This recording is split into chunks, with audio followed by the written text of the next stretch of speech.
No. We'll do it live. It.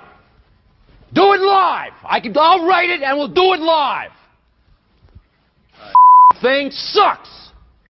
And here we go. It is the Daily Puck Drop. It is Jason Puckett here on this fabulous, wonderful Monday, October 21st. Hopefully everyone is having a fantastic Monday. No go-to guy today. Why? Well, I'll let you take guesses. You guys can guess in the chat why go-to guy isn't here today. I think he said on Friday why he wasn't going to be here. But if anyone can remember why he's not here, in the chat, go ahead and try and guess and see if you were paying attention there on Friday why he is not here today. All right, we are broadcasting live from the Puck Sports Studios. It's built by Limbach Lumber Contractors. They got free deliveries for everything from whole house packages to homeowner DIY projects. They've got the largest stock moldings in the Northwest. Old school service. They've been doing it since 1930. Give them a call, 206-782-3487. Visit them online at limbachlumber.com. Of course, you can follow me on all the social media platforms, Puck2040 on Twitter/X, which you're watching right now on the stream on X. Also on YouTube, which is Puck Sports. I almost forgot the own YouTube page. And, of course, the Puck Sports mobile app. If you don't have the mobile app, please download it today for your viewing pleasure. And, again, Android users, I'm like a broken record, and I apologize. I promise. It is coming. It is a slow, painful process here with the App Store there for Google Play. But it is coming. I got a question yesterday from one of my buddies. We're playing golf because he's an Android user as well. Shout out to Mitch. Mitch knows who he is, I think. And he was like, well, where is it? It's not on Android. I said, it's coming. I promise it's coming. All right. So we will get that. We'll get that shortly up to you guys. So for all you Android users out there, it's coming. All right. Headlines here for the show. Obviously, we'll spend a good majority of today's shows that we do every Monday talking about the Seahawks, despite me wearing Cougar sweatshirt and then a Tacoma Rainiers Cougar-inspired hat. We will get to our weekend roundup. We'll also talk a little college football within our weekend roundup, NFL, all the top storylines, World Series set coming up on Friday, which is going to just be awesome. It's what everybody wanted. And this really is kind of the reality in all sports. You want legendary franchises to play for the championships. You just do. It's one of those things. Everyone always says, tired of this team being it, tired of that team being in it. But I'm telling you, at the end of the day, you want these storied franchises to be in the final game. So we'll get into that. The Ground Puck Podcast, Ground Puck Seahawks Podcast will come your way at around 10:40 today with Tim Booth and Curtis Crabtree. And we'll spend even more time there on the Seahawks and get their thoughts on that victory yesterday for Seattle, which, again, we'll just start there. Oh, and hey, what the puck? We'll get to, if we don't get it before then, it will be hey, what the puck, and we'll spend a few moments honoring the great Tony Ventrella, who the announcement came down yesterday, passed away at the age of 80, a long battle there with cancer. And said this many times. I try not to get too emotional here. I've said many times that, when I was growing up, I had to, like all of you, I had my heroes were sports figures, right? Like all of us, you grow up, you love certain players, and mine were Steve Largent and Kurt Warner and Dale Ellis and X-Man and later Gary Payton and all those guys, Alvin Davis back in the day.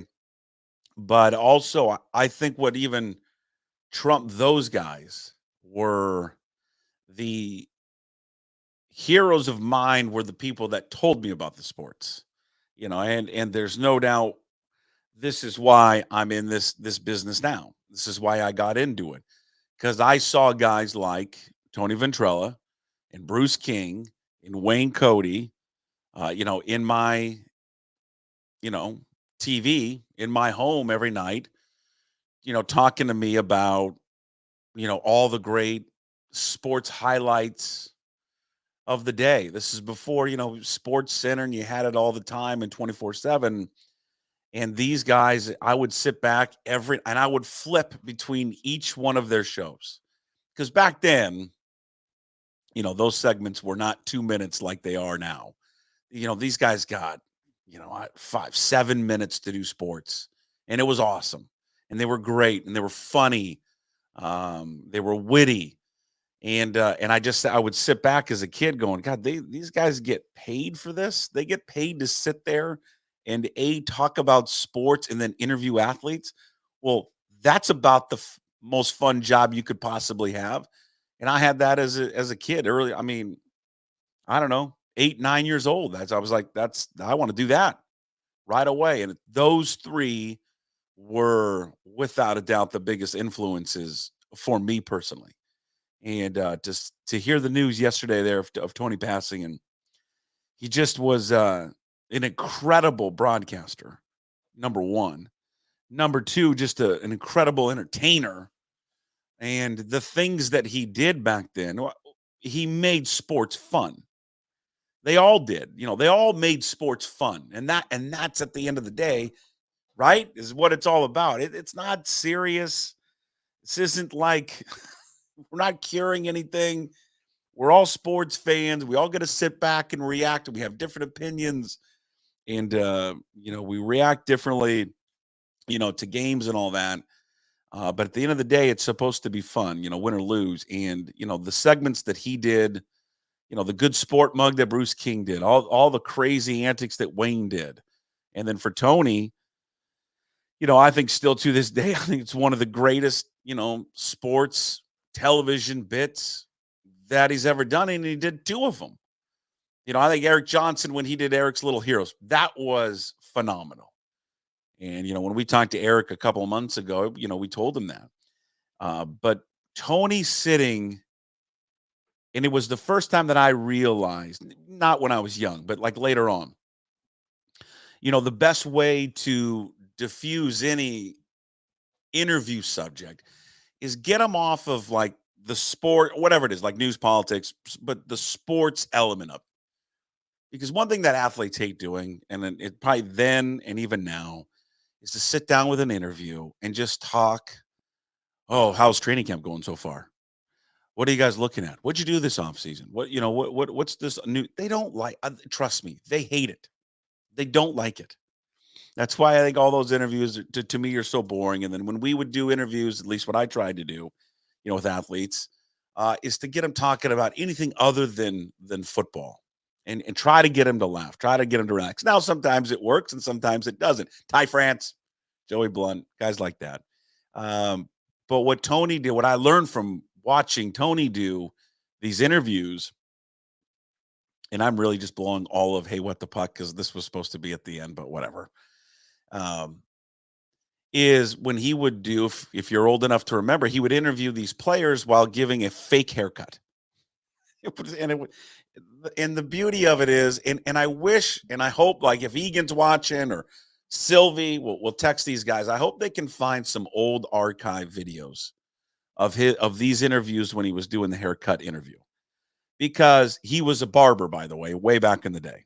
Like he served in the Army back, and then he was doing radio back east, but he also worked at a barbershop. So he came up with this idea: I'm going to interview players, and then I'm going to, cut their hair. But he never cut their hair. But it was so obvious he wasn't cutting the hair. That was the beauty of it. He'd be like a foot away clipping and be like, you're not even cutting their hair. But he'd have him in the chair, and it just, I don't know, it made the athlete relax, and it diffused it. And they had a great conversation. He was so good at it. And then he did the pro wrestling move of the week, which was just great. He was a wrestling fan. He just made it fun. He never took himself too serious. I try to do that. I just think that that's kind of a lost art for some, but he was so good. He was just so good at what he did. And he was just the nicest person in the world. And I think you see the outpouring of some support and love from a lot of people, not only just in the industry, but fans, reacting to the news coming out there yesterday. So I'll get into more of it a little bit later, although I just got into a lot of it. But he was just great, and those three were just, we would talk about Mount Rushmores. Those are the Mount Rushmore trio right there of Seattle sports television. Just the absolute best, and it's been passed on. And there's been great guys that have come through, after that. Paul does a great job.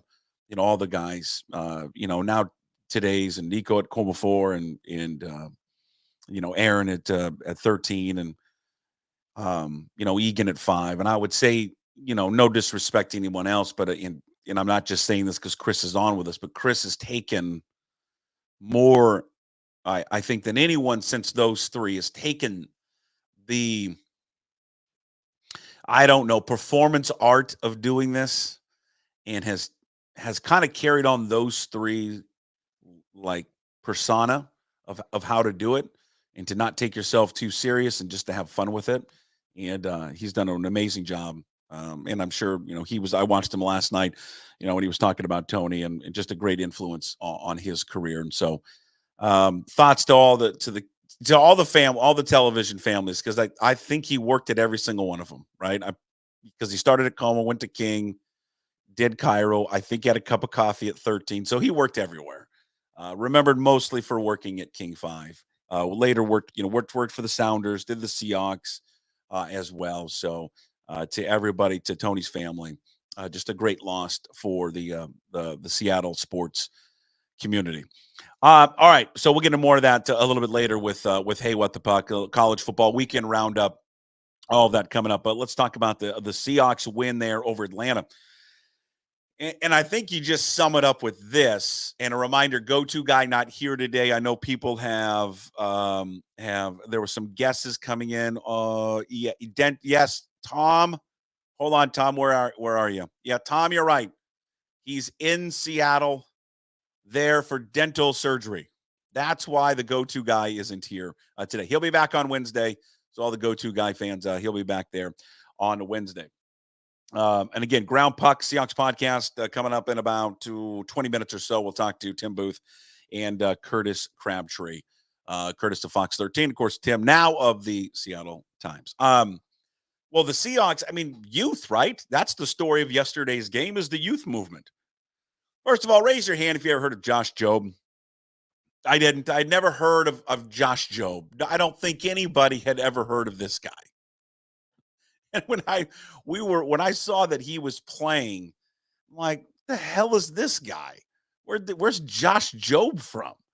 But he came up, and him and Nehemiah Pritchett, who was the rookie out of Auburn, Mike Jerrell, these guys were flat out phenomenal yesterday. And I think just to travel across the country to face a good Atlanta team, an Atlanta team that was playing great football, had won 3 straight. You are not playing well, and you are down Woolen, you are down Brown, you are starting 2 guys at corner that have, at this point you would say they got no business starting against the, a receiving core of Mooney, Drake London. You got Ray McLeod. This was going to be a monumental task for this secondary. And for the fact that they, for the most part, they shut them down at 232 yards passing for Kirk Cousins. That the pass rush was much better. Byron Murphy coming back. You got our good buddy, Roy Robinson Hess. He added some depth and at least added some playmaking ability, and it allowed, I think, Draymond Jones to kind of slip outside a little bit more. So that probably is more of his natural role. But I just think overall it was a great first test, I think, here for Mike Macdonald and his team as a whole, not just the defense, but his team as a whole, to find themselves in this, a bit of a, it was they're at kind of a crossroads at this point. Like, which way were they going to go? because this losing streak that they had at 3, that had a great chance of really ballooning on them. They were not favorites in this game. They were underdogs. Atlanta was red hot. They could have easily gone down there and just lost that game, come back home, face the Bills, and all of a sudden now you're looking at what? That's a 4 or 5 game losing streak. And I just think that they went in there with the mindset of just being fast and aggressive. And that was that was the number one storyline for them, fast and aggressive. And it was awesome to watch. And from the get-go, that they just seemed in tune and ready to go. And they were fast and furious, flying around, making plays. And those guys, just talking about Job and Pritchard, they just didn't look at all overwhelmed by anything in the moment. Not overwhelmed by anything. And I'll say this about Mike Jerrell. I mean, that was the most impressive performance that we have seen this year from a right tackle. Now, again, should we pump the brakes a little bit because the Atlanta pass rush and the Atlanta defensive line is not considered to be all that good? I understand going into this, we knew that they were going to have their issues, right? We knew that Atlanta pass rush and that Atlanta defensive line was not all that good. Atlanta's defense in general, we've talked about that a lot. We talked about a lot about that leading up to the game, was not good. But he made his first start against competition that he never, ever, ever saw at Fenley. That no one could pick out where Fenley, the University of Fenley, where he went. And the reaction from his teammates when he came off the field, the reaction of his teammates after the game, his reaction, he was phenomenal.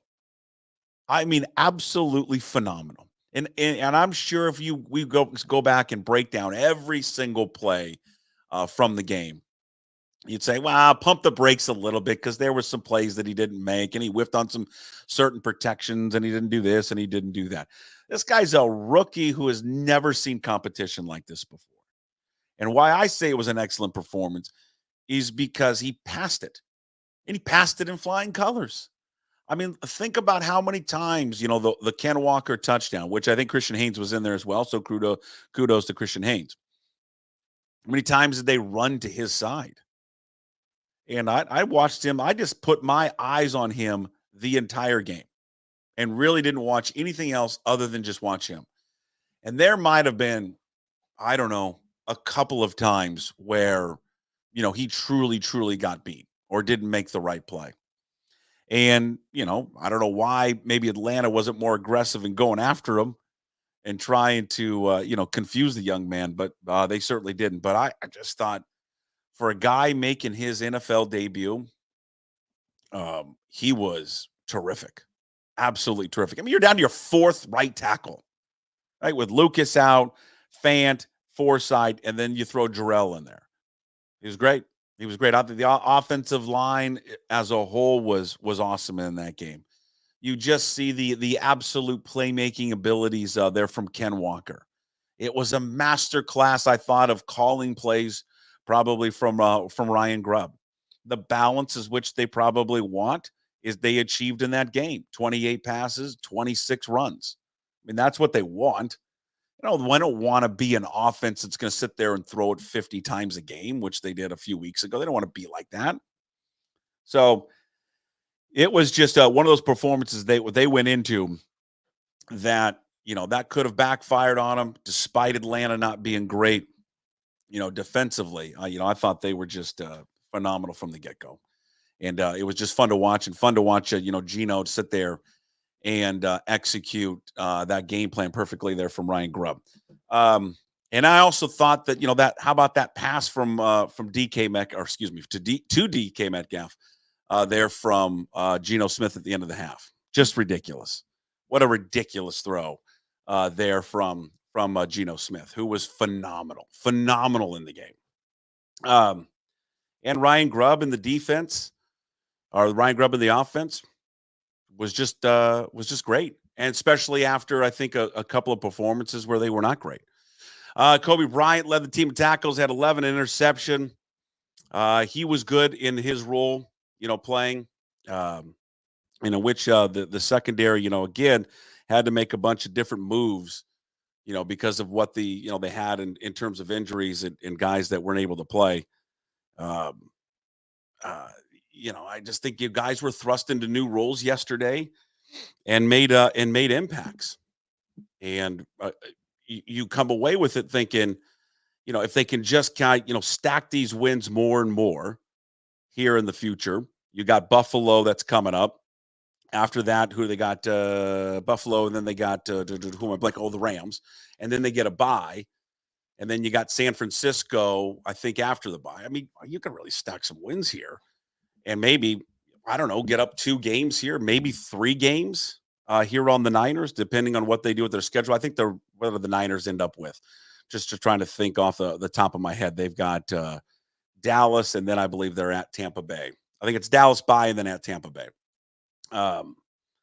But man, for a team that I think a lot of us, especially after the Niners game, you're thinking, Jesus, man, you're really not as good as we once thought as they got off to that 3-0 start, and where they benefited so much from, the offenses that they played, the quarterbacks that they'd faced. They've come back here in those those next 3, and they looked like a completely different team. I thought they'd win in a shootout. I thought Atlanta's offense would put up a great deal more points against Seattle's defense, but they did not. And Seattle did something that I think you thought was going to kind of be the case, as heading into this season. There for Mike Macdonald is creating turnovers. Something they had not done was creating turnovers. And they did it in that game yesterday. 3 straight possessions that they had turnovers? You get the Hall scoop pick 6, or not scoop pick 6, but the Hall scoop and touchdown. You get the Julian Love interception and then the Kobe Bryant interception. So just an all-around great defensive performance. Good to see Byron Murphy back. And one thing you notice just right away with Byron Murphy is his ability to sit there and just push the pile back. Takes his man and just pushes him right back in the backfield. And what that creates, no quarterback likes, pressure that comes from the inside. It's one thing to get pressure from the outside. You hear all these quarterbacks and analysts talk about it because they can step up in the pocket. But when you get pressure from inside, you can't step up in the pocket. There's really nowhere to throw. I thought they did a good job of that yesterday against Kirk Cousins. And I think Byron Murphy was, a big part of that, having that interior push that did not allow Cousins to step up in the pocket. I mean, Cousins is not going to burn you. He's not going to go to the outside and burn you there with his speed. But yeah, just the fact is they got that win on the road, not in a hostile environment. I mean, Atlanta is not that. In fact, it looked pretty damn empty there. They had a pre-game shot of the crowd there, and it looked bad, didn't it? It didn't look like there was anybody there. And hell, there looked like about 1,000 more like Seahawks fans there than it was actual fans there of Atlanta. Ryan Grubb, someone in the chat said Grubb called a great game. I thought he did. I thought Grubb just was able to sit there and felt like he was one step ahead of Jimmy Lake all night long. Just one step ahead of Jimmy Lake and what they wanted to do. And again, that's not the most talented defense that Seattle, will see. But Grubb, just the balance that he had, the playmaking, the different little formations, the screen game, the trick play with Jackson Smith and Jigba, which again, was a terribly underthrown ball there by JSN, and credit DK with making one of the more spectacular plays that you'll see. I watched it, and I think they showed it up. I think they showed it a few different times on the telecast. He literally jumped up there, and how long did he just hang in the air to get that ball? Because that Atlanta defender was right there. It felt like he was hanging in there for, minutes before, he came down with it. He gets knocked out later in the game, and I think Mike Macdonald said this morning that they're going to wait some more tests on him to see how he's doing. But I think they feel like he's going to be okay, which, God, cross your fingers he's okay. Yeah, he said this morning, nothing new on Metcalf's knee injury. They're going to know more later today after tests. But again, reiterated that the outlook was positive coming out of the game. So, we'll need that to be positive. I mean, he had a great game. And again, highlighted by, that touchdown at the end of the half, which was, again, just one of the more prettier passes that you will ever see. Great protection, a great route that was run by DK. The fact that he did, I think it was Jonathan Vilma on the call yesterday, the way he broke out of it and sold it like he was going to the outside and then breaks right down the middle, and then a beautiful throw from Geno Smith, right on the money. There are not a lot of teams. You say this about Mike Macdonald and then Grubb for that to that extent as well. Not a lot of coordinators and head coaches. Well, head coaches that would be that aggressive at the end of a half. I mean, what was there? Was there 9 seconds, 10 seconds left to be that aggressive to throw that ball in the middle of the field like that, which could have easily been intercepted? But man, that was that's a hell of a lot of confidence from your head coach to your offensive coordinator, and your offensive coordinator there to your quarterback in Geno Smith. And that was just a beautiful, well-executed call. What a beautiful throw. And just overall, just a hell of a game. And somebody had said, what about when Stone Forsythe comes back? He shouldn't be the starter. I agree.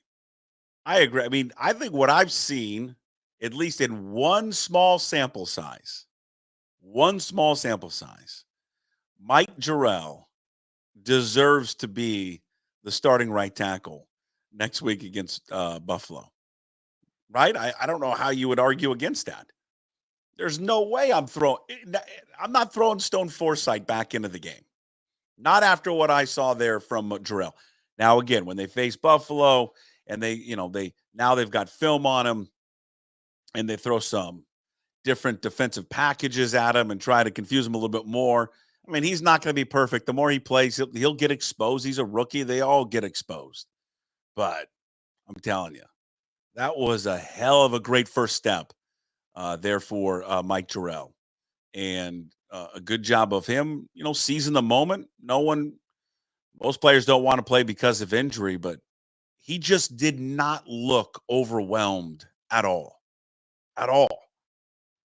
Just never looked like the moment was too big for him. Not one time. You got an opportunity to see Michael Penix was in the game, came in there at the end. I mean, shame on Atlanta for letting the guy throw one time. I mean, if you got the guy, let him air it out. Let's see that. Let's see the arm. I don't want to see him throw a little 10-yard out. I want to see him throw it down the field. That's what everybody there came to see once you threw him in the game. So it was cool to see him in the game, but then I was like, hey, let's air it out a little bit. So the Seahawks, much needed victory there against Atlanta. We're going to have more on that coming up at around 10:40 in about 10 minutes from now with the Ground Puck Seahawks podcast. Curtis Crabtree and Tim Booth will join me. We'll break down the game even further. What does the win mean? And now as they gear up for the Buffalo Bills coming up this Sunday. The other news and notes from the weekend, in a weekend roundup college football, the Cougs get a much needed victory there over Hawaii there on homecoming. I don't know what in the hell was wrong with the CW network, but if anybody was watching that game, I'm telling you, you would have gotten vertigo watching that game. Of whatever the camera situation there was with CW, it was just terrible. God, it was awful. Like glitchy. You couldn't watch the game. You almost had to turn it off. It was so bad. But it was a good game. They got the victory. It was, it's Hawaii, so whatever. I mean, not much of an opponent there with the Rainbow Warriors, but they got the win. Statistically, that was the best defense in the Mountain West, and he had a good performance from John Mateer, because John Mateer, probably for the first time this season, looked like just a passing quarterback. Didn't have him out and run. I mean, he did have some design runs, and they still, were using his feet. But even when pressure came, he just kept his eyes downfield and made plays in the passing game. And that's how they beat him. They didn't really run the ball all that effectively against Hawaii, which, again, is a concern. I know Parker was a little bit banged up, but they only averaged like 3 yards a carry in that game against Hawaii. So, Hawaii, for the most part, stopped their rushing attack. And then really Hawaii early on was kind of moving the ball up and down the field. Much like the Seahawks, the Cougars were benefited from being able to create turnovers, which is what they did. That defense kind of saved them in creating turnovers. So good there for the Cougar defense. 6-1. Now turn their attention. They got San Diego State this week. The college football playoff rankings come out tomorrow. Can we somehow sneak in there? We're just outside the AP top 25. I think we're 26. And then I think in the coaches poll, I think we're 27th or 28th. So I'm just wondering if we can sneak on in there and grab one of those spots. Probably not. I know when they did College Game Day on Saturday, I think they were in that like 5 to 19% college football playoff chances, which again, they're going to need a miracle to get into the college football playoff. And I think if you polled any Coug fan, no one truly believes they're going to get there. It's just fun to talk about and just allow us to have a moment. All right. We've deserved it. It's been a tough year for us. Allow us to have our moment. But with that victory over Hawaii, they've secured themselves at least a bowl bid, which, again, it's great. I think bowl games are fun. Good for the kids, good for the coach to get some more practice time and all that. So we'll see what they can do with the remaining schedule. I still think, and I know there's some Coug fans that get mad at me. Oh, you're being negative. I feel like there's another loss coming. Okay. I just feel it. It's and I'm sorry. I'm sorry to those who think I'm being a Debbie Downer. I just feel like one more's coming in them. But if they go 10-2, that's it. To where they've been at this year, and the schedule's a little bit easier for them, obviously. But that'd be a fine year, man. That's an awesome year for them. And now you just need some of these teams that they have beaten to start winning. Hey, Washington, it's okay to beat Indiana this weekend. And by the way, these sons of bitches. And I'm talking to you, Jordan Reffett. You guys get so lucky almost every week to never face a quarterback. Ever have to face a quarterback. Now, I didn't help you against Iowa, but Indiana, who's undefeated, College Game Day is there. And my hunch is why they did Indiana and Washington. Lee Corso. It's got to be because of Lee Corso. Because I don't know if this sounds morbid and I don't know how much more time or that Lee Corso has. Probably on College Game Day. And so this is probably the last time that they'll ever go. This is probably the last time that Corso is on that show that they go to Bloomington, Indiana. So, and of course, if people don't know, he was a longtime coach for Indiana. So for him to go there and be able to see College Game Day is probably going to be a thrill for him. But that's why they're going there. And but their starting quarterback, the Curtis Worker, he gets injured. It's like a laceration on his thumb. So he's the best player on their team. And now they don't have to face him. God, these guys have been the luck of the draw for these guys. Never having to face a good quarterback other than Mateer. The kid that's going to play in his place is Ray Jackson. It's Ray Jackson's kid, the cornerback for WSU from back in the day, Palouse Posse. Ray Jackson, he was on the Rose Bowl team, 97. His kid is the quarterback for Indiana, so that's who they're gonna face coming up on Saturday. But Indiana's high-powered offense. This will be the best offense that they have faced all year, just in terms of just everything, running, throwing, all that. Backup quarterback. I mean, it's still their 9 a.m. start. At least it just makes it gives Washington a better chance to win the game coming up this week. That the fact they don't have to play their starting quarterback who's knocked out. He was starting to become a fringe Heisman Trophy candidate. But Washington will be taking on Indiana coming up 9 a.m. This Saturday. And then, again, I mentioned before, first college football rankings come out tomorrow, 4 o'clock ESPN. Come on, Cougs, slip in there, 25. Texas Georgia game here on a weekend roundup. I mean, I think the biggest takeaway is if you're a home crowd and you do not like the call on the field, all you got to do is just sit there and throw garbage onto the field, and all of a sudden you're going to get the call reversed on the field. And that's what happened in the Texas and the Georgia game. If you're watching that, it was the right call at the end of it. I mean, at the end of the day, did they get the right call? Yes. If you didn't watch, it was a pass interference penalty that they called on Texas, negated an interception. But then the crowd, they show it on the video board. The crowd peppers the field with trash, bottles, beers, all that kind of stuff. And so they stopped the game. I don't know. What did they stop the game? Probably for about 5 minutes or so. They stopped the game. And during that time, they're showing again on the video board the plays. And which again, and on the telecasters, they're talking about that's not pass interference. And credit to all of it. Herb Street, Fowler, the rules analyst, all saying the same thing. That's not a penalty. Shouldn't be a penalty at all. Texas got hosed on that one. It's a game-changing play, right? In the context of the game. What is it? 21-8, I think, or 23-8 at that time. So that's a huge play in the game. So then after they, clear the field and all that, the officials get back together and like, you know what? We've consulted, we've talked some things over, and we've realized we made a mistake. We're changing the call. I have never seen that ever in football, in college football. I've never seen where they've gotten together after that and have changed the call. Now, officials do get together like right after it happens to decide and to determine whether or not they got the call right or wrong. But that usually right after it happens. So maybe they were going to get together before, that field got peppered with all the debris. Maybe they were going to get together and decide, you know what? We got that one wrong.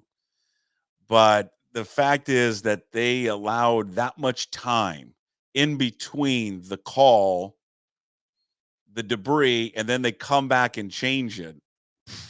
Man. The SEC owes Georgia a big explanation on that one. Can you imagine if Georgia had ended up not winning the game and losing the game?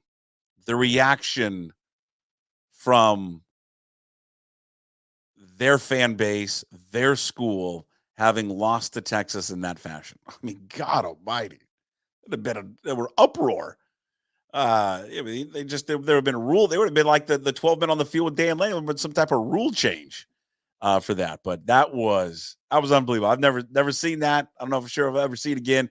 Didn't matter in the end because Georgia ended up winning that football game. Over to the NFL on our weekend roundup. San Francisco getting beat down there by Kansas City one more time. And the news not good for them again as Brandon Ayuk is out with an apparent ACL injury. So, again, we're talking about, you never wish injuries on anyone, but you start talking about a San Francisco team now is at 3-4. You got a game lead on them. Their best wide receiver now is apparently out with an ACL injury. That's not good for them, clearly. And then so now you've got a chance this week. If you can take on the Bills, beat them at home. They've got the Cowboys. You got 2 games in between you guys that you meet them down in the Bay Area. Sneak another game lead over these cats. I mean, my God, we went from 2 weeks ago thinking this thing's terrible. They're going to miss the playoffs. They're awful too. Might actually have a chance to win the division now. It's how quickly things change in the league, which is just remarkable. How quickly things can change in the NFL. Russell Wilson last night was flipping back and forth between the Dodgers and the Mets, and then Sunday Night Football, and then was watching watching Russell Wilson and his debut for the Steelers, and he looked good. And I thought that when a couple of weeks ago when Justin Fields was leading the Steelers, to another win, he was looking good on the ground and all that. Man, I didn't think that Russell Wilson would ever see the field again. But there he was on the field, looking pretty good.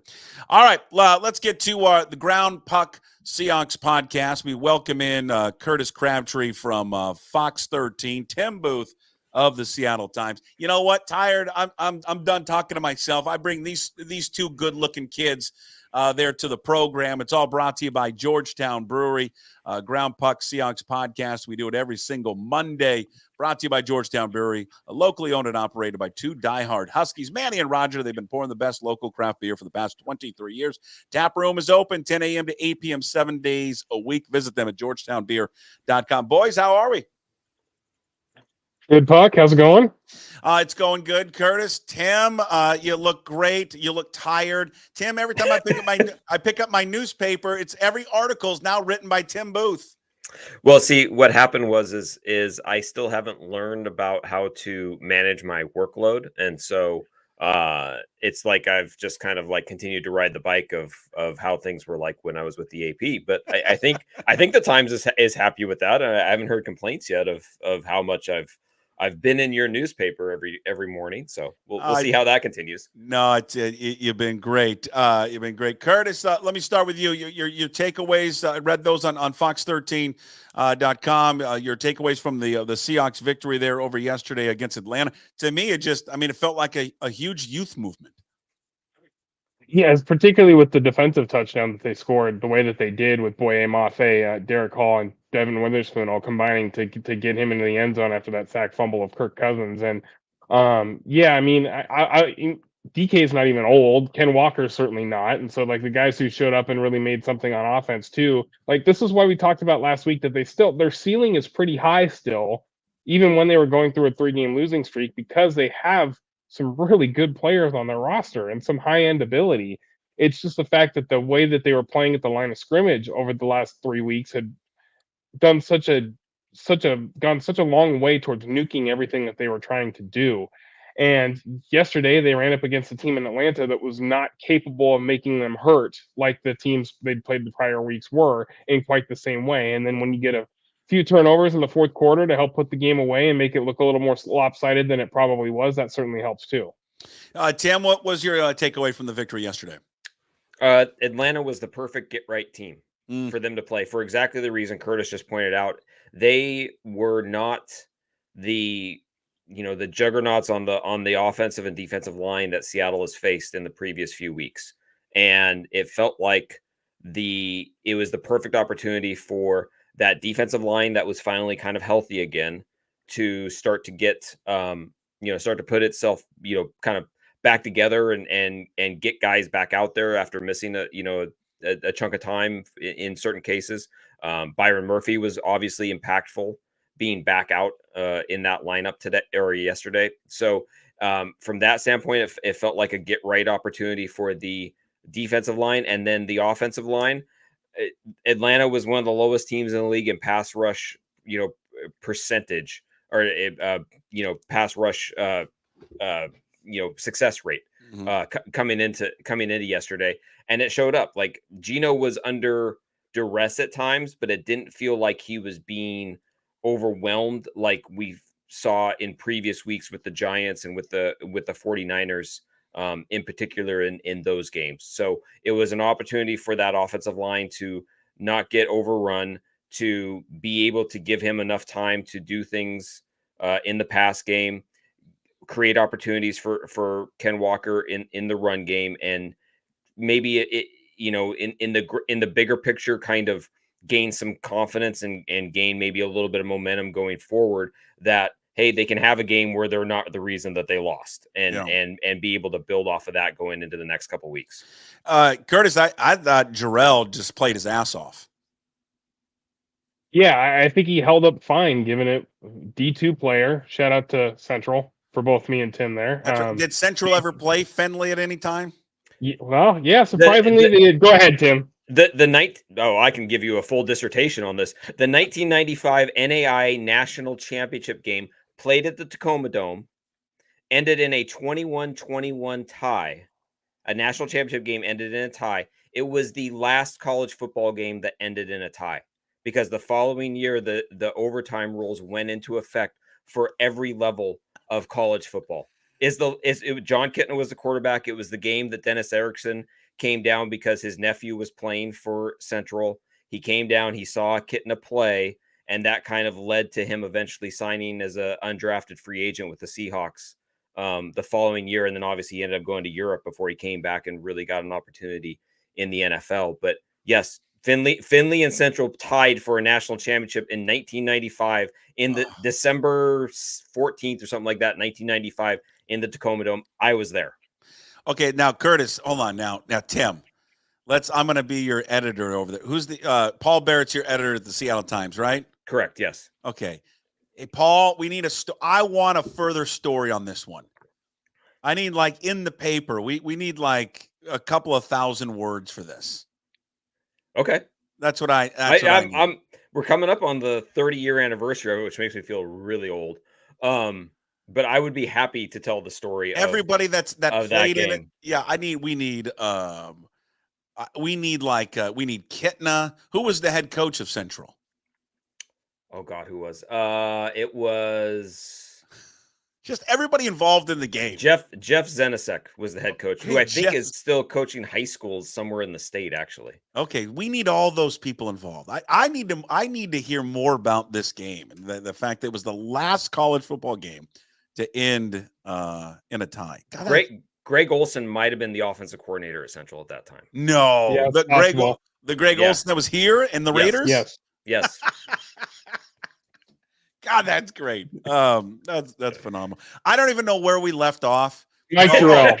Mike Sorry, Jerrell. we got on a tangent there. That's okay, Mike Jerrell. Curtis, he looked really good to me.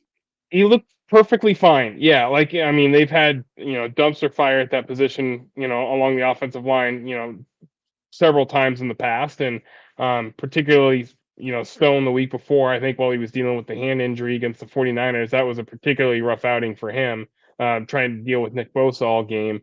But yeah, he was, I think to the Ken Walker touchdown in particular, I remember, I think it was Ebikite who had a rush off the edge there and even got a jump on him because I think he timed the snap really well. And Jerrell was able to recover enough just to shove him further upfield as Geno was able to step around him and get that throw off to sail the pass over the top to Walker up the sideline there for the touchdown. It was a nice play, and he was the point of attack on Walker's touchdown run too. Like he seemed like he held up fine. I certainly haven't watched the coach's tape on it or tried to grind on exactly how he played all the way through, but they've had other major areas of concern, particularly at the guard spots throughout the season. And you didn't notice him like negatively significantly in that performance yesterday. I thought he held up pretty well. Tim, can we get him to maybe grind a little bit more on Mike Jerrell and some offensive line video, please? Look, right, I would expect nothing more than Curtis going over the all 22 today and making sure that we have a full breakdown of Mike Jerrell's performance on Fox 13. That's right. Seattle.com come tomorrow. What else does he have to do? He's got nothing else going on, Curtis. He's got no responsibilities. I had to watch like an Avalanche Sharks game last night. I was not watching coaches. No, I'm kidding. I was not watching coaches tape. Well, we need coaches tape.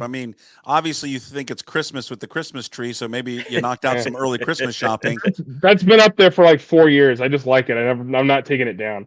People love it. People love it in the chat. They're big fans of the Christmas tree, and that is over your right shoulder. Unfortunately, Greg Olson was already the quarterback's coach at Idaho then by 2 years by the time that game against Finley happened. So he wasn't still at Central then, unfortunately. And Tim, were you in high school during that? I was a senior in high school. Yeah. Yeah. And that's what sealed it for you. I'm going to be a Central Washington Wildcat. No, actually money was what sealed it for me. But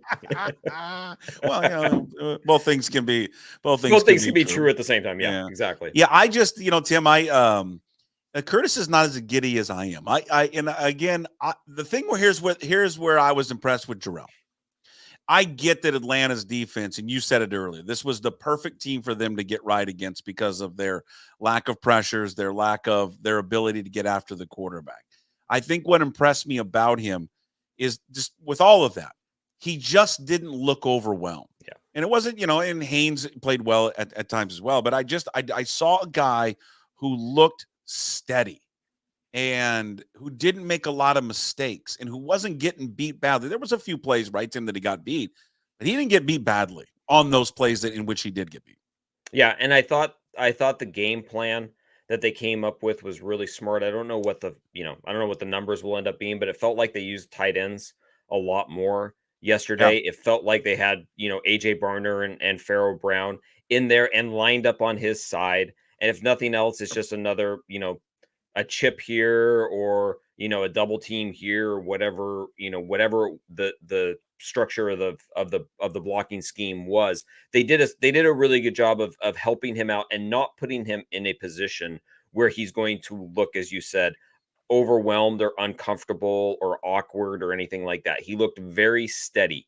And that's a credit to, Ryan Grubb and Scott Huff to come up with a plan to put him out there and have him, be able to be as successful as he could be. Knowing that it was his first start, knowing the level of competition that he went against in college and, sort of the stigma that came with that of here's a guy who was just a flyer that they took who, hasn't really stood up against true competition yet. Well, now he has, and that's obviously got to be a huge confidence builder for him moving forward, and then give Seattle a little bit of comfort that, hey, okay, if Stone Forsythe can't come back, for a couple weeks, and we're still waiting for Abraham Lucas to finally come off the shelf. Well, here's a guy that if we structure the blocking schemes right, can go in there and do a serviceable job for us. Curtis, I'm sure because you study this stuff better than everyone, I'm sure you got a good note on Josh Jobe. Give me a fun factoid about Josh Jobe. You got anything on him? When I saw that he was playing yesterday, you'll be proud of me. Like, I watched the game later. I went and played golf early in the morning just because it was a nice day. And like, no one's going to be on the golf course during the Seahawks game. When I saw from one of you guys saying that Jobe was going to play, I'm like, what the hell is this guy? Never even heard of him. Curtis, I'm sure you got 1,000 words on Josh Jobe. Give it to me. I don't have 1,000, but I might have 100. Him and Faion Hicks both signed on the practice squad right at the start of the regular season after cutdowns at the end of training camp. I think he played around 23-ish games for the Philadelphia Eagles over the last 2 years. So he's not completely void of NFL experience. And so he's one of those guys that kind of bounces up and down between the practice squads and the rosters of where a team's at right now. And certainly, I mean, when we were looking in training camp, cornerback was one of their deepest positions. And then for them to end up having to rely on, Josh Jobe and Faion Hicks, 7 weeks from the season was a little bit shocking with where they got to. But he played fine, there was no massive issues there at that cornerback spot yesterday. Kind of like with Jerrell, like nothing massive stood out with the way that they played. And just touching back on Jerrell really quick, he's got the tool set you want for that position for sure. Like there is like a ceiling there that seems like he can handle quite a bit at this level. So we'll need to see how he develops a little bit more. But with Jobe, like he filled in pretty nicely, kept things in front of him, didn't let anything massive happen over the top. Kind of what you need from what ultimately ends up being about your 7th string quarterback from the start of the season, jumping in and filling a role when you need it. Yeah, he was. I just, again, like Jerrell, he just didn't seem overwhelmed. He made a nice play on the sideline. There was a sideline pass that he ended up knocking down. I thought Curtis, for the most part, well, not for the most part, for all of it. I mean, that secondary played really, really well. Without Woolen, without Brown, facing a very good passing attack with Kirk Cousins. And the fact is, what did they give up? 230 yards passing. They were really no threat in that passing game, and the rushing attack was good in the first half, but they were able to, clamp it down in the second half. But the secondary did fine with all the injuries that they had put ahead of them.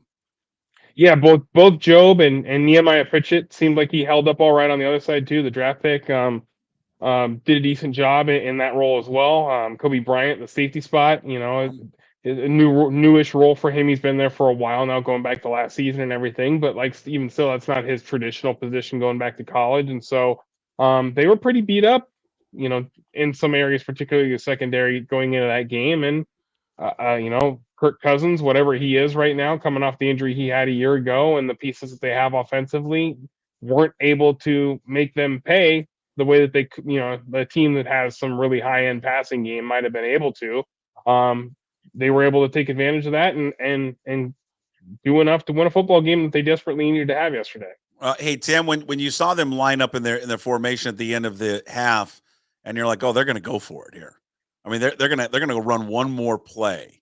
What were you thinking right away? You're thinking, this is a mistake. Just get the field goal. You don't need to throw a dangerous pass like into the end zone. Thought process before that play happened. I was thinking it was going to be your traditional like 5-yard out, kind of thing to the sideline, especially if I never looked at the actual defensive alignment of the Falcons on that play, but I don't know if they were playing off and that was, kind of what they were giving Seattle in that moment for that. But that was clearly, I think, what everybody thought was, let's go. It was either going to be if they had a one-on-one situation, maybe a jump ball into the end zone to DK, or you were going to throw that quick little out, not like a skinny post in between 4 defenders, like into a window that's really, really tiny, and dropping it in the way that he did. I mean, that was a huge momentum swing, obviously going into the half like that. But I mean, Geno made some really good throws yesterday, and he's made some really good throws this season, which we've talked about. That one's got to be really up there on that career highlight or season highlight reel of what he's done this year, especially throwing from the pocket in that situation where it's got to be that spot on. Curtis, I saw some, from someone today. I think maybe it was Dugar. He had like the end zone copy, and that showed it from behind, the formation, right, from Geno's perspective. I mean, my God, it was just. I mean, it's just he makes some pretty throws. Like when he's on, he can make some really just unbelievable throws that not a lot of quarterbacks can make, and that was one of them. It was just beautiful. He is a very, very good passer of the football. Like people that are still hung up on that, this dude is a real NFL quarterback, man. And not only that, but breaking news. He's a real NFL quarterback. He's pretty dang good. And not only that, but think of how he maneuvers around the pocket and creates space. We talked about that last week too. Like the dump off he had to Noah Fant was probably the other really, really impressive play in the game that got them 28 yards, set up another touchdown and everything. Right. But ultimately, I can't believe that Atlanta botched that circumstance the way that they did. I mean, to play a straight cover 2 there, basically there's only one thing you can do on the field, throwing it not to the sidelines, and that's deep down the middle of the field.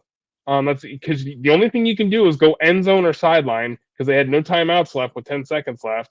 And to give up that middle post like that, Jimmy Lake, what a gift for the Seahawks to call that there and let that happen to them. So, but you need to execute the play to make it happen. DK ran a really good route to get the safety in the corner to think that he was bent into the corner before breaking back to the post, and Geno delivered the ball exactly where it needed to be. He rifled that thing in there. He's got the arm strength to get it there and split everything down the middle of the field, 40 yards downfield. Yeah, it was probably the play of the game in just about every circumstance yesterday. Hey, do we know? I mean, I know the play that DK got hurt on him, and they showed it on the telecast. But I think at one point they said it was his left knee, but then you see on the sideline they're working on his right knee. I mean, is it both knees? I mean, do we have any clarification on that, guys? It was pretty clearly as the right knee that they were looking at. That was what was wrapped. That's what had the ice wrapped on it. Right. When he was carted off. So, yeah, he got hit on the left leg, but it seemed like it was his right knee that sort of made the greater impact with the turf when he came down. So it looks like a bone bruise kind of thing, like just from the looks of how the knee was wrapped and kind of his reaction when you saw Calfane kind of push on the knee on the sideline. So that, there's no new update yet today on DK and how he's doing, but everyone seems fairly optimistic about it coming out of yesterday. So I would assume that that's probably like a deep contusion kind of thing and not necessarily a structural thing, but who knows? But it definitely was the right knee that it seemed like everyone was looking at yesterday. How about well, it's good news. I mean, hopefully, I know they were optimistic coming out of the game yesterday, and I know they're going to get some further tests coming up later today, so hopefully everything is okay. How about Ken Walker, Curtis? I mean, God, he's dealing with the flu. He comes out and he's a special back, man. I think he is probably, I don't know if you would agree with this, probably a little underappreciated in the rest of the league, just how talented of a back he is. He is, and I think he's added the receiving part of his game, or at least improved upon that a little bit this year too. Like he's made some really good plays as a receiver this season as well. And they're not afraid of featuring him in that way either, in Ryan Grubb's offense too. So I think all that comes together. But yeah, he's got that other gear that Zach Charbonnet doesn't have, that that explosive ability that's just that another level up. And you see that with the way he's able to make some of those runs and plays that he's made, like going back to the Denver game. I think the very opener, that touchdown run, he was able to bounce out there, and that game was something not many backs can do. And I think you're starting to see that recognition a little bit more across the league for sure. But they need him to be a key part of the offense for sure. And him showing up, being able to go yesterday and giving them the performance that they did. It wasn't Jordan going for whatever he did in that playoff game. It wasn't to that level of a flu game, as Geno liked to point out back in the day. But it was plenty enough to give them enough variety into their offense to get a victory down there in Atlanta. Do we know if he actually had the flu, or was that like no? It's just what Geno was saying. No. I'm talking about Jordan. Or was that like drinking and gambling? Well, supposedly, okay. Here's my thing with that. They were staying in Park City, right? Okay, and supposedly they ordered pizza. What NBA?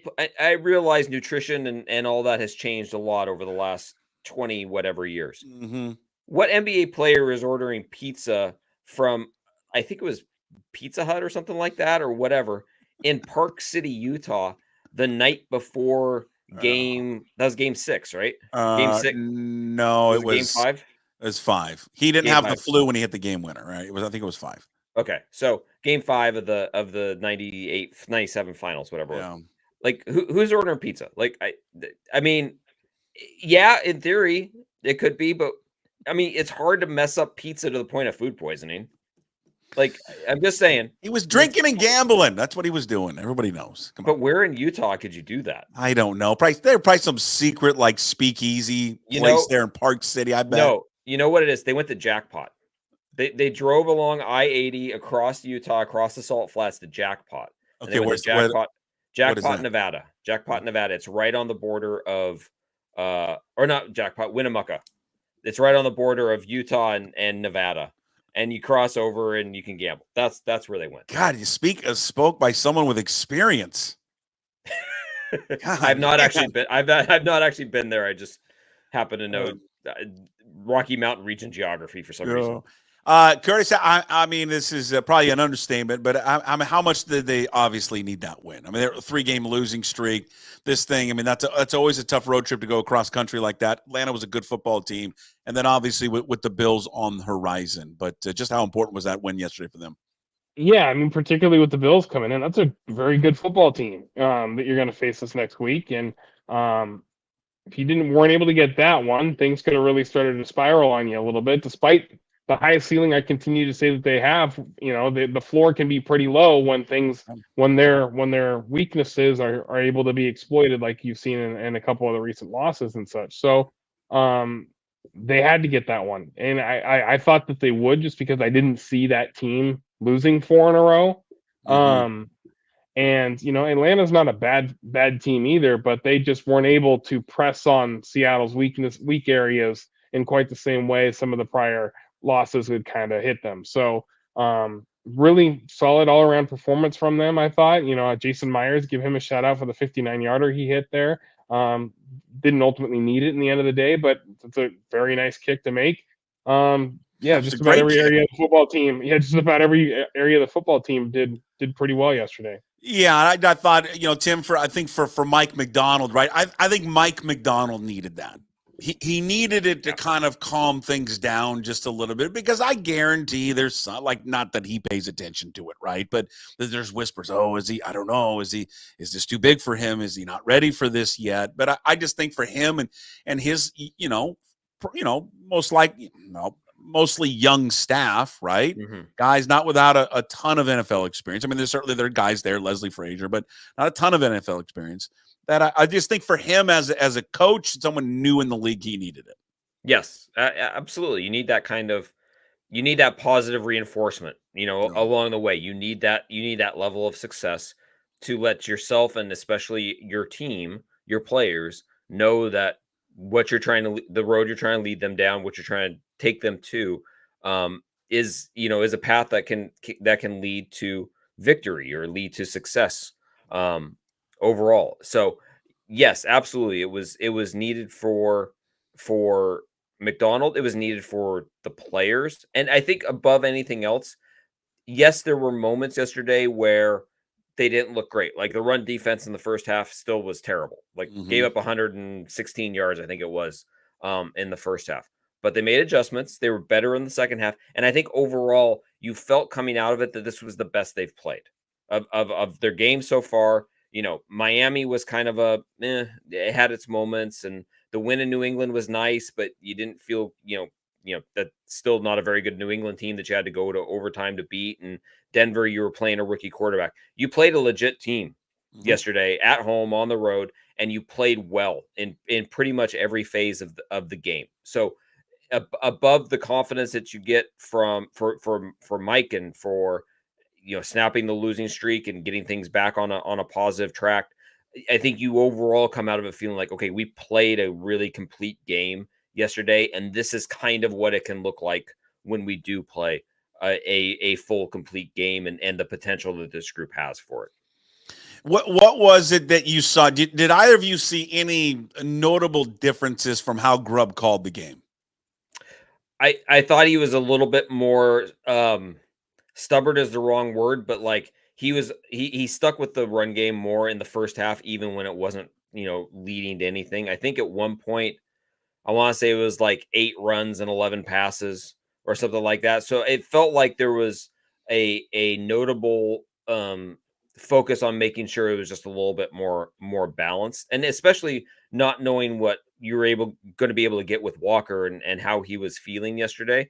I thought it was, it kind of stood out in the first half, especially that, okay, they're giving him his carries. They're sticking with it maybe a little bit more, even though they're not necessarily getting a whole ton of results with some of those runs early on. Curtis, anything stand out to you? Anything differently that you thought, oh, I'll make note of that I thought Grubb changed something here and looked better there? Nothing outwardly. I mean, I think they had to try to make sure to at least protect their rookie right tackle making there for their first start. So I think probably more from the blocking scheme aspects of having some chips and some help and some, extra protection calls on and that sort of thing. But not from like we're going to try to attack this way any different or a run pass mix perspective that was anything too out of the norm from what we've seen previously. How did they, Curtis, I'll stick with you. How did they grow this defensive performance that they had against Atlanta and then carry it over to the Buffalo game?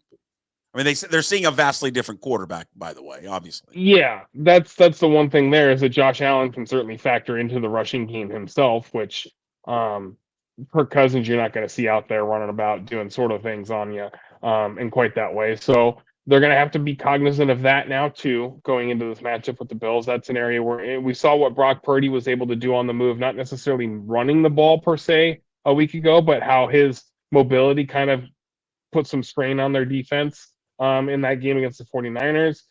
They were definitely better in the second half of that game yesterday against the straight-up rushing attack. Like they were much, much tighter in that area of the game.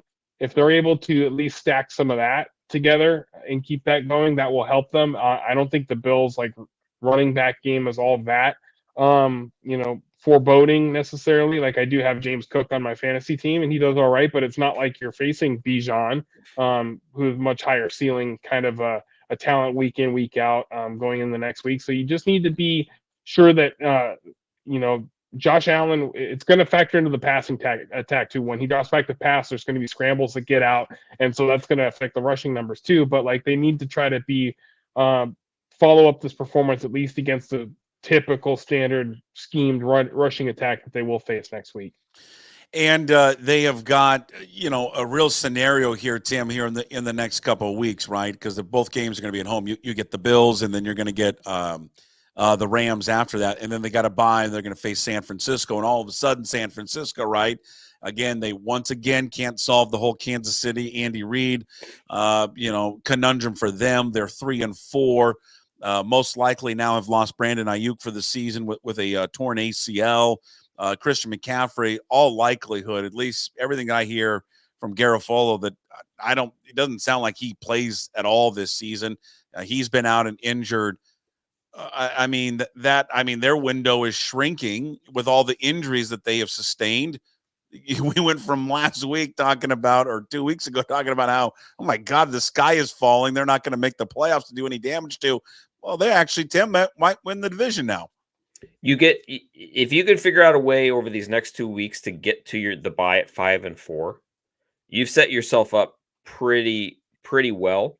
Yeah. Considering everything that that San Francisco's facing with their injuries and the schedule that they have coming up. Like it's not an easy stretch for the 49ers. And so you have it's kind of sound like what the Mariners were like earlier this year when they were up by 10 games and the Astros were struggling. Sure. You have a great opportunity here to sort of stake your claim to the division and make a team that is beat up, that is trying to figure out how to fill in all these missing pieces, make them have to catch you along the way. And so, yes, this week with Buffalo is a huge game. You could argue that the Rams game is probably a little bit more important because it's an NFC game and a divisional game moving forward. But if you can figure out, if you can split these next two and get to the bye at 5-4, I think you feel like you're in a pretty good place in the context of the division race, and then coming out of the bye and starting right away with the Niners. And hope, if you're Seattle, you're hoping that you're as healthy as you can be going into that game and not playing them on a short week when you're beat up like they did 2 weeks ago. Curtis, so if Stone Forsythe comes back and is healthy and ready to go against the Bills, do you keep Jerrell in there? I think I would. Yeah. I mean, if he's healthy, then you can have both active, and if you need to put Stone back in the game, so be it. But I think he played well enough to earn the opportunity to get another run. And then I don't know that George Fant, even if he does return to practice this week, is going to be ready to play given a couple days of practice heading into next weekend. So I'm not going to count on him being an option available to them just yet. But yeah, I think I'd be fine with giving him that opportunity to see how it goes. And like I said, if you need to have Stone available to rotate in there and switch things out, if his hand is feeling better enough to be able to do that, I think that would be the way I'd try to game plan going into next week. Hey, are we hearing anything getting any closer about potentially that window opening up, Tim, for Abe Lucas? Doesn't sound like it yet. I would say based on the timeline of how the next few weeks play out and if they are going to open that window for him, you're probably looking San Francisco at the earliest, before you would even consider rolling him out there. So, it's in some ways it's a little like when you were mentioning McCaffrey earlier. It's like until they open the window, you can't expect that he's going to be back at any time this year for the 49ers. I think the same thing goes with Abe Lucas at this point. Like until that, they keep saying, at some point this season, you'll see him. I mean, you just have to wait until they actually do something with him and open up that 21-day practice window. You can't count on anything from him. And then when they do, okay, then you can start to see if there's an opportunity to plug him in, down the road. But I mean, at this point, San Francisco is the earliest you would at all consider bringing him back. Tim, you before we go, I'd love to get a thought or two. And Curtis Scott, I mean, you might be I know you're too young to remember him, to watch him, but I know you've crossed paths with him. Tim, you wrote about it, Seattle Times today. You and I are the same age. You remember watching Tony Ventrella. He was, I mentioned this earlier in the show, and I'm going to wrap it up with the same thing, but him and Wayne Cody and Bruce King, to me, that was the pillars of Seattle sports when I was growing up and watching, TV news and watching those guys talk about sports. He passed away yesterday at the age of 80. He wrote about it in the Seattle Times today. Please go check it out, seattletimes.com. And he just I don't think there's anyone, Tim, that's ever said a bad word about Tony Ventrella. No, No, I mean, Tony was above anything else, Tony was the nicest guy. Like, he was just a genuinely nice guy. The thing I remember about Tony was, I grew up in the central part of the state. We didn't get the Seattle TV stations until, I don't know, it was like the early 90s. They finally decided, hey, we're going to broadcast them, 100 some miles away. But in the 80s, when Tony was at his height, and when you had Wayne at Cairo and you had Bruce at Como, I knew who Tony was. Like, he was that significant a figure in the sports that I followed and the teams that I cared about over here on the West side. That even though I never saw the King 5, nightly broadcast, the evening news or anything, I knew who Tony was. And that's that era of those three guys kind of running sports in Seattle is a little crazy to think back on, that you had those three figures that were the voices of what was going on with the teams and the athletes and the personalities that were over here at the time.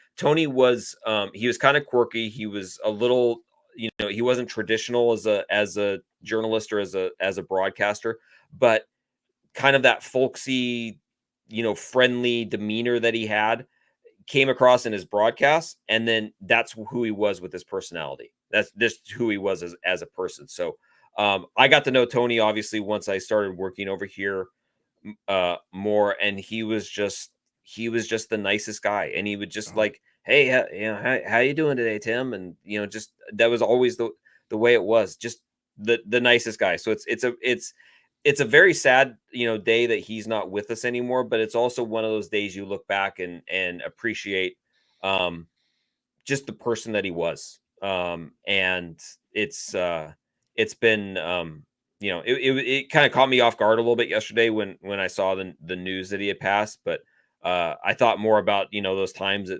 Seahawks and Sounders and whatever else, and just chatting with him. He was a really great man. He's a really cool man. Curtis, you crossed paths with him when he worked with the Seahawks. For people who don't remember, he was the first digital reporter that they had there at Seahawks.com. Yeah. He followed Mike Kahn. Who also was in that role back in the day. Wasn't he the first to do like the video elements of it and stuff, things like that? I think so. I think so. Yeah. So I don't remember exactly when Tony left King 5 to go to Seahawks full time, but I had certainly not covered him, but like worked alongside him with the Seahawks there for many, many years. He was obviously their video person through the Super Bowl runs and all of that sort of thing. And I just echo what Tim said there. He was always super nice to deal with, really easy to have a conversation with. And it's certainly not something you wanted to see yesterday when you were getting up, seeing that news happened. He was, not direct neighbor, but like he lived in, Newcastle here in the same area that I kind of do. And so like, I remember seeing advertisements from Tony when he was running for city council out here and all of those sorts of things as well. So certainly gonna miss Tony for sure. Yeah. He was great. All right. And so, who else is great? You two are great. Two Central Washington guys that have just made it. They've made it the big time.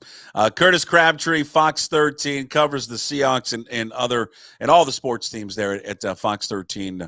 Give him a follow there on Twitter at Curtis_Crabtree. Go check all of his hard work at Fox13.com. The guy is just he's a warrior. He does it all and celebrates Christmas year round, kids. Because that's what Curtis is all about. And I'm going to get Curtis to get, yesterday on the course was a nice, irons were great yesterday, Curtis, but slicing that driver, can't figure it out and really starting to piss me off. Where were you hacking it up at yesterday, Puck? It's the mud bog that is called Willow's Run. Gotcha. Yes. Experience that a time or two. Let's put a golf course. In a floodplain? In a floodplain. As somebody who grew up in the Snoqualmie Valley, I'm used to that out there too. So I've experienced that before. It's a nice course, no disrespect, but God, if it rains, it's muddy. Yes, it is muddy there. Yes, it is. Not a lot of rollout with the ball yesterday. Tim Booth, of course. Tim Booth, you can read all of his work there at the Seattle Times. Now has made the transition from Associated Press now to Seattle Times, seattletimes.com. Gentlemen, appreciate it. We'll talk to you next week. Thank you so much. All right. See you, Puck.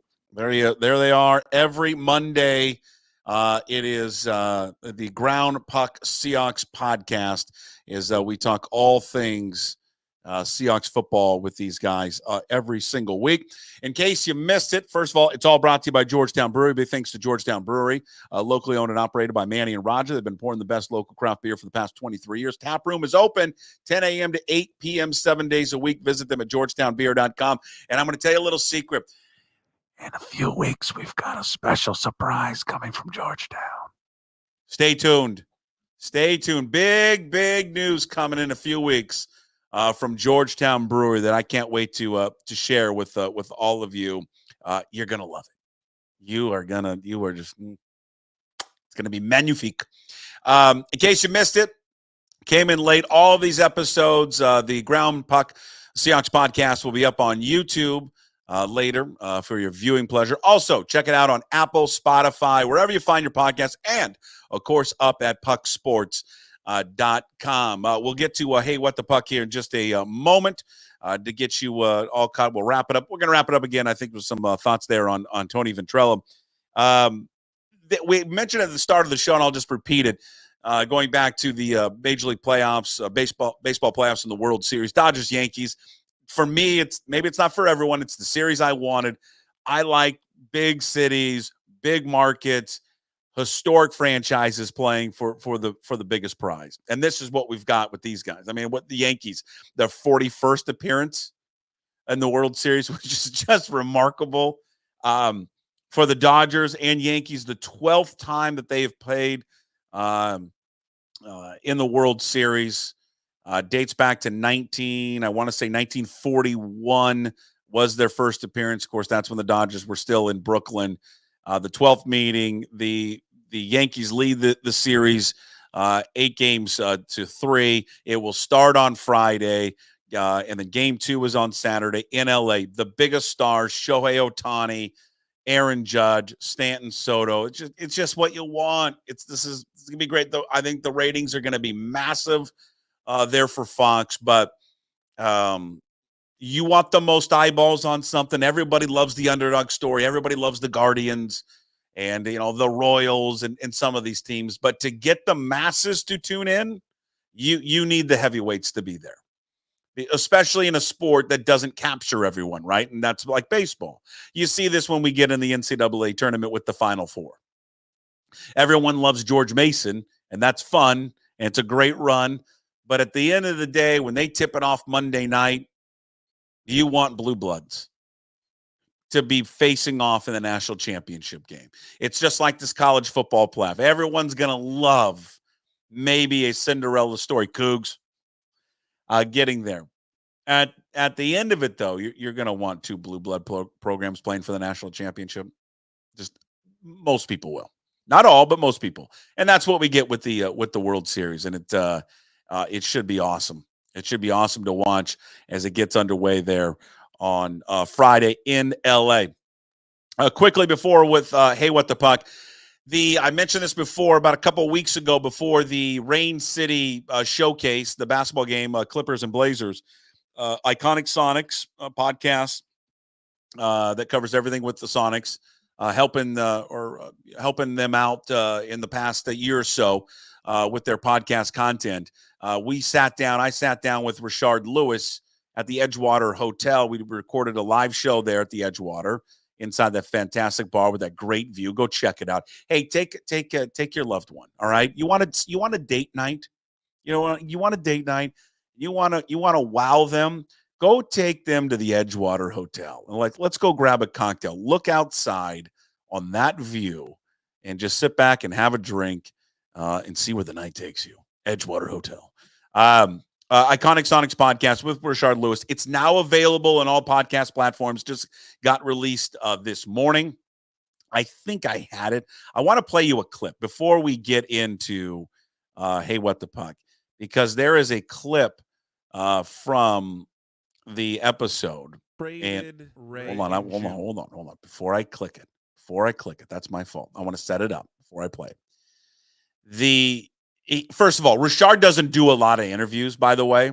I don't think he's never sat down with Iconic Sonics before. Doesn't do a lot of interviews. Just not his thing. He was fabulous. And we talked for almost an hour. Loves being in the city. He grew up here, right? He's drafted out of Houston. He's 18 years old. This is where he became a man, all of it. This is where he met his wife over at UW. I mean, he grew up, he became a man here in Seattle. And so he hadn't been back a ton. And when he came back and when we hosted it and recorded at Edgewater, he said he was driving around town, going to all of his old spots that he's been to. And then we got into the weeds about, he's starting off his career, the great season in 2005, which I told him that to me, the 2005 Sonic season is one of my favorite seasons of all time. I met my wife that year. We went to a bunch of games. That team wasn't picked to be any good. They end up being great. They win the Northwest Division. They knock off on the Kings in the first round. They take the Spurs to 6 games. It just had a team full of characters. Ray Allen, Richard, Antonio Daniels, Danny Fortson, Luke Ridnour, Nick Collison, Jerome James. I'm missing Ronald Flip Murray. I'm going to miss, I know I'm going to miss other guys. It was just a fun team. Vladimir Radmanovich, Vitaly Potapenko. I mean, it was one of the most fun teams to watch play basketball. And then really 3 years later, they're gone. It's over. Finished.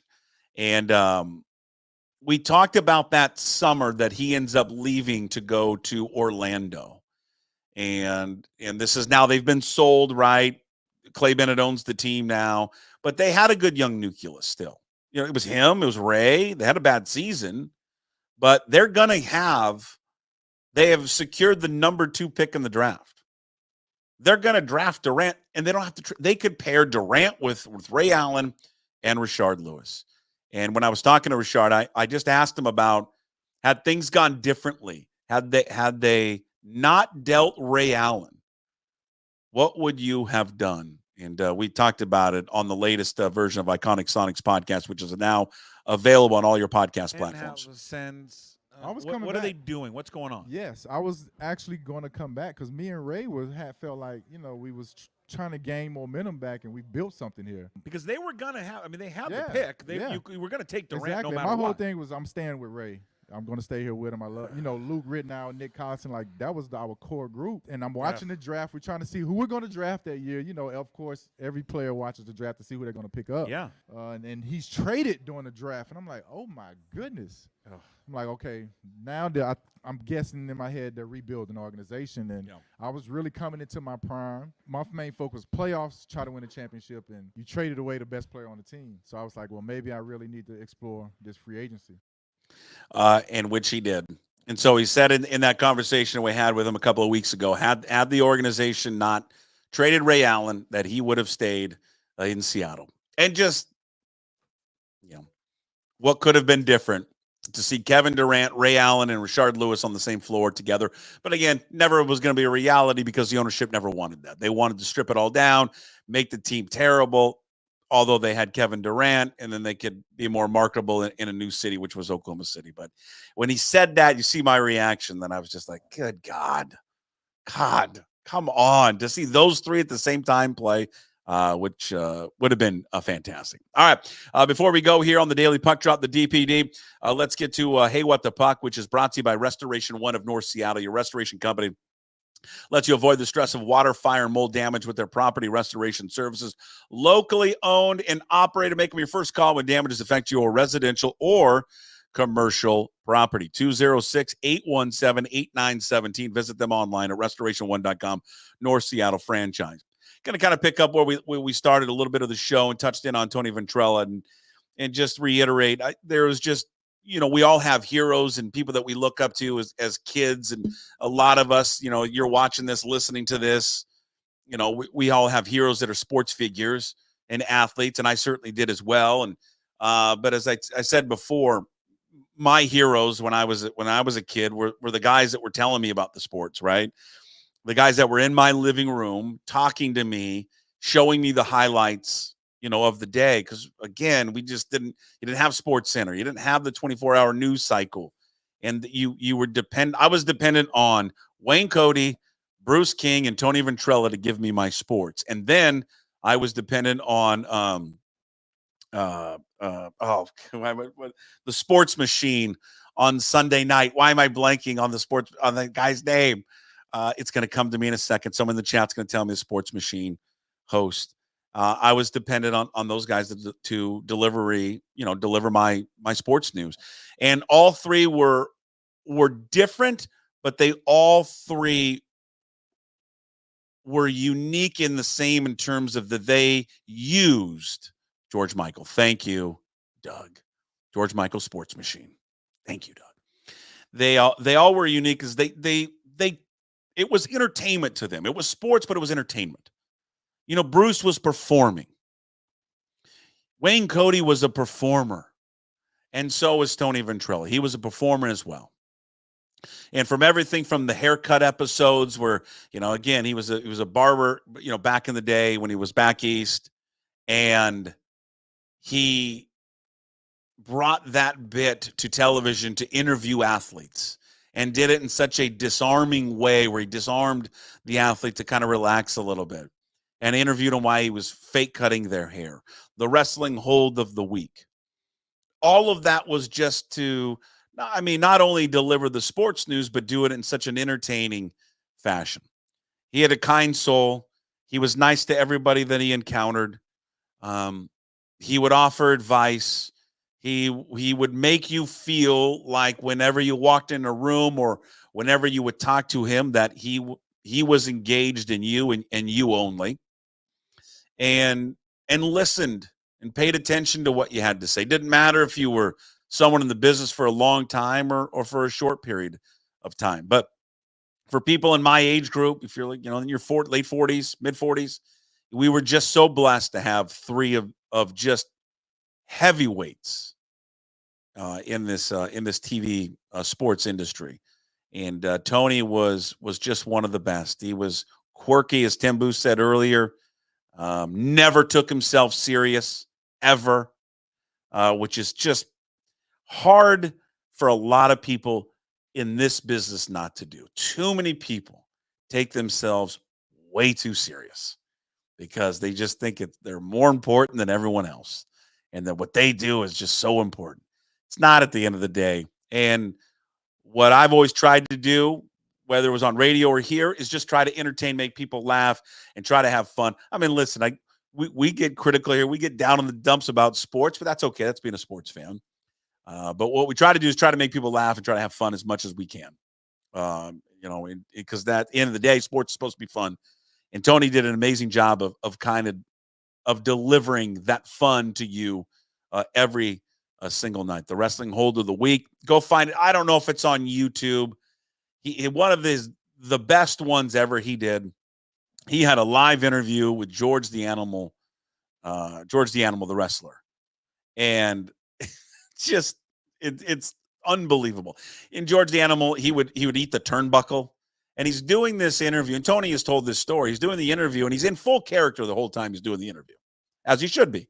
And then right when they cut the live interview, it gets over, and George the Animal looks over at Tony's like, "Was that good, Tony? Good for you?"